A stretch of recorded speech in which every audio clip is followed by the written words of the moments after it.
the wheel be spinning, Polly. Do you think the video has started yet? What? Door to tell. Oh, there it is. What? There it is. You be right, Polly. The video started at last. Now, ahoy there, mateys. What? What is it, Polly? What? Polly want a shanty. Polly want a shanty. A shanty, ye say? Arr! Well, we are pirates after all, aren't we? Why don't we give 'em a shanty, Polly? What? Polly want a shanty. Polly want a shanty. All right. Oh, come all ye young readers and listen to me. Yo ho, can't put the book down. What? Bum, bum, bum, bum, bum, bum, bum, bum, bum. And we'll read ye a tale of some kids on the sea.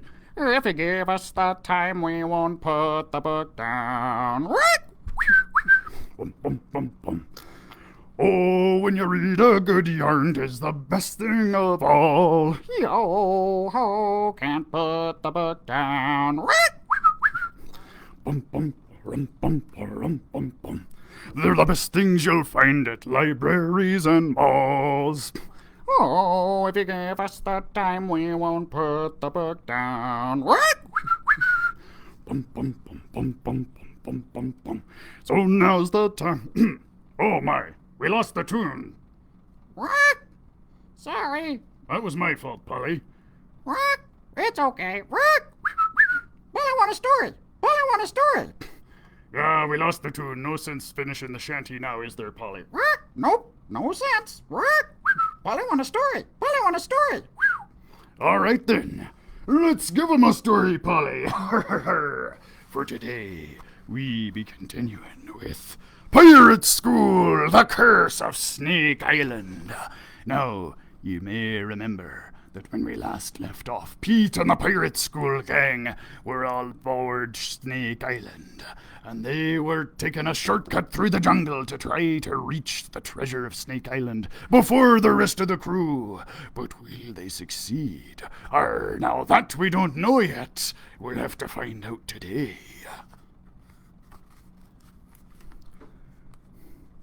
Chapter 8. X marks the spot. I told you that curse was silly, Aaron said as we made our way deeper into the cave. So far, we hadn't seen any giant snakes. We did see little snakes. Okay, we saw lots of little snakes. But we saw exactly 0 giant ones, and I had let Inna hold on to the back of my shirt and guide her, as she absolutely positively refused to open her eyes. We must be getting close, I said. The X on the map was only 200 paces from the start of the cave. That meant it would be double for us, since our paces were kid paces. I tried to keep count, but pirates aren't too good at counting. Most pirates can only count to 10. Still, I knew we had to be close. I walked faster.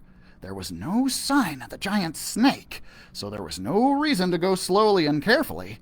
Come on, mateys! Let's make sure we beat Rotten Tooth there so we can see the look on his face. I hurried as fast as I could, with Inna tugging my shirt behind me. There was a turn ahead. I had a good feeling about it. I dashed around the corner. There it is!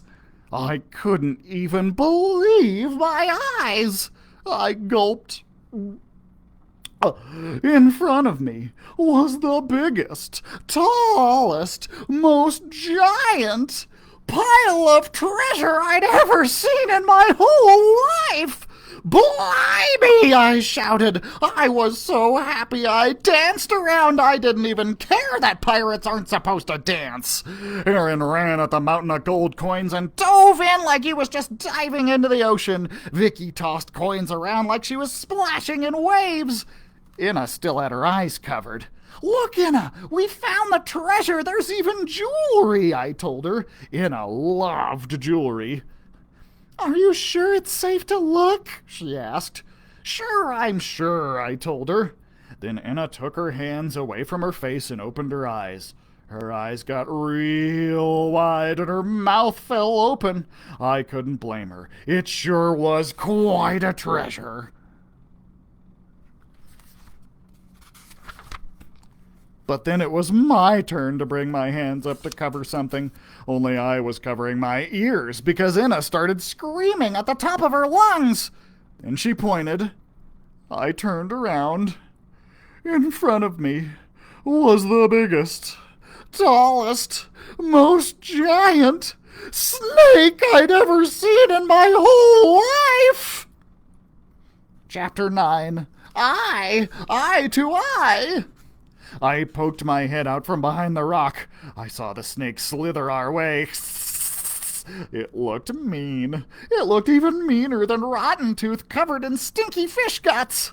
Just then, it turned its head toward me. I quickly ducked down. "I was close," I said. "I almost looked it in the eye." "What are we going to do?" Gary asked. There were snakes everywhere, and not just the big one, but little ones too. "Oh, there must be a gazillion of them," Vicky said. I tried to count them. 1, 2, 3. Then I lost count.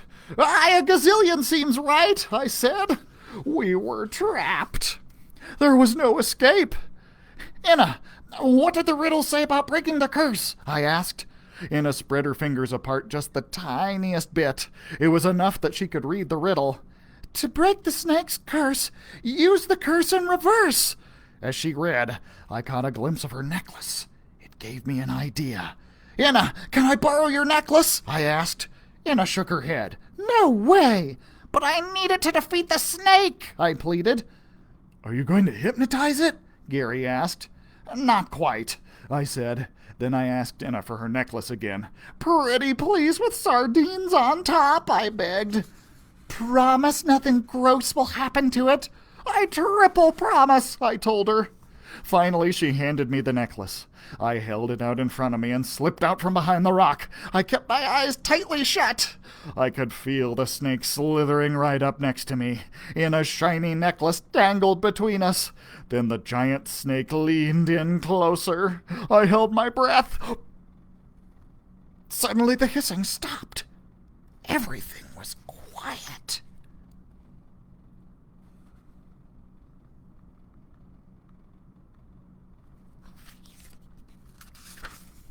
Then, I took a peek. The snake was gone. There was an old lady standing there instead. "Wow," Aaron said, peeking out from behind the rock. They all came out from hiding. None of us could believe our eyes. And then the smaller snakes started to wiggle. Inna screamed, and then there were even more poofs. Each of the little snakes poofed into smoke, and when the smoke cleared, the pirate crew of the Sea Rat was standing in front of us. "Did my necklace do all that?" Inna asked. "Aye," I said, a little surprised myself. I had broken the curse. Then we saw that there were other pirates, too. Rival pirates. "Who are they?" Vicky asked. "They must have come looking for the treasure before us and were turned into snakes," I said. The pirates looked at the crew of the Sea Rat. We outnumbered them. I counted. There were exactly a lot of us, and exactly only a little of them. "Let's get out of here!" they shouted, and they must have counted the same numbers as me. Captain Stinkybeard rubbed his eyes. "Arr! How'd ye break the curse?" he asked me. "Just like the clue said. I reversed it," I said. "I saw my reflection in Inna's necklace and figured out the riddle. I just had to make the snake look into its own eyes," I explained. "Clever lad," Captain Stinkybeard said. "I thank ye. It's not fitting for a captain to be a snake." He was so glad he didn't even ask how we knew to look for them. The old lady was the old lady was the next one to thank me. "Aye," I said, "but who are you?" She told us she'd been cursed a long time ago. "I was a pirate like you. I tried stealing this treasure from my captain, but he caught me." I nudged Aaron in the side. "I told you that was against the rules," I whispered. "Aye," the lady said, "and as punishment my captain put a powerful curse on me. He turned me into a snake to make sure no one else tried to steal the treasure. I've had to guard that treasure ever since." "What happened to him?" Vicky asked. The lady smiled. "He was the first person I turned into a snake," she told us. "I haven't seen him since." "So, whose treasure is it now?" Anna asked. "Yours," she said. "I never want to see it again. Take as much as you want." The whole crew cheered and started filling their pockets. I felt pretty proud, and happy too. That was, until I felt Rotten Tooth's hand on my shoulder. "Arr!" he growled. "Who gave you mangy mutts permission to leave the beach? You'll be on kitchen duty for a month." We froze in our tracks. I couldn't believe it. My plan had failed again. But then Captain Stinkybeard came over. He ordered Rotten Tooth to back off. "This little matey and his friends just saved our lives," he said, "not to mention won us this here treasure." Rotten Tooth was the only one who didn't look happy about that. "I won't be having me best pirates washing dishes," Captain Stinkybeard said. "See to it that they learn everything they want to know. Maybe they might even teach you a thing or two," he said.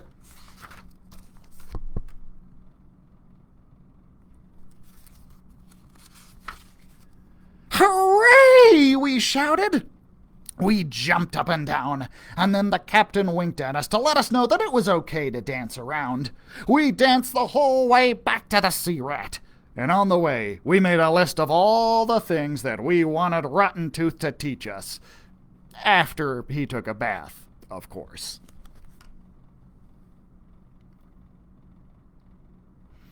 Arr! That brings us to the end of our swashbuckling tale, me hearties. But before we go, when we finished the tale of saving the Sun Dragon, I rather liked how at the end of that story they had some questions for the kids to help them reflect on the story. And so I've made up some questions about the curse of Snake Island. So I'm going to be asking them, and I'd be mighty interested to hear your responses in the comments. Question 1.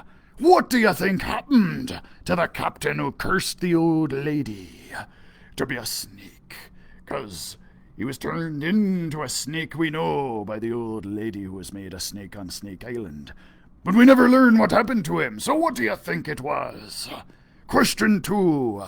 How are the students at pirate school similar to each other? And how are they different? Question 3. Who is Clegg? There was a character named Clegg in the story, but who was he? Question 4. What would ye do with the treasure of Snake Island if ye found it? Har, har. And question 5. If ye had your own pirate ship, what would you call it? Har, har, har. Of course, you all know the name of my dread man-o'-war, the SS Biblioteca. Har, har, har, har. Now, we'll be returning to you tomorrow at 2 p.m., we will, for some more story goodness. Arr. But as for today, I want to thank you all for tuning in. And of course, be sure... Oh, hey, we have some responses in the comments. Excellent. Oh, he escaped to the jungle. Oh, he may have escaped out into the jungle. Mighty. Arr, indeed. Oh, you'd hide it again. Oh, arr. Hey. May Chen says if she found the treasure of Snake Island, she'd go ahead and hide it again. Oh, that's a very piratey thing to do. Good for you! Har, har, har, har. Oh, that's very exciting that we're getting some answers to the questions out there. Oh, you're welcome, me. Har, har, har, har, har. And thank ye for tuning in. Now, be sure to tune in for our other live programs as well. Toddler Time with Miss Becky, Stories with Sonny, and Creating with Constance. And don't forget, the libraries are once again open to the public, ye lubbers, but you can still get curbside service if you desire. And you can always go on to sweetwaterlibraries.com to be accessing some scurvy digital content as well. Well, that's all for today. I'll be signing off, but I'll be seeing you tomorrow at 2 p.m. Be there, or be a rumbus, ye scurvy dogs! Arr, har, har, har.